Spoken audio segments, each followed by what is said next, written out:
Welcome. In this video, we'll demonstrate the updated method on how to lock your Gmail app for added security. To start, you'll need to download an app locker like Lock-Fingerprint or any other similar app available on the Google Play Store. Once you've downloaded the app, open it on your device to begin the setup process. Tap on Start within the app locker interface to configure the locking feature. You'll be prompted to draw a pattern or add your fingerprint as a security measure.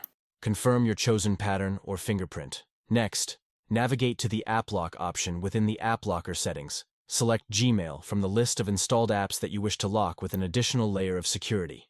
From now on, whenever you attempt to open the Gmail app on your device, you'll be required to input the pattern or use your fingerprint for authentication.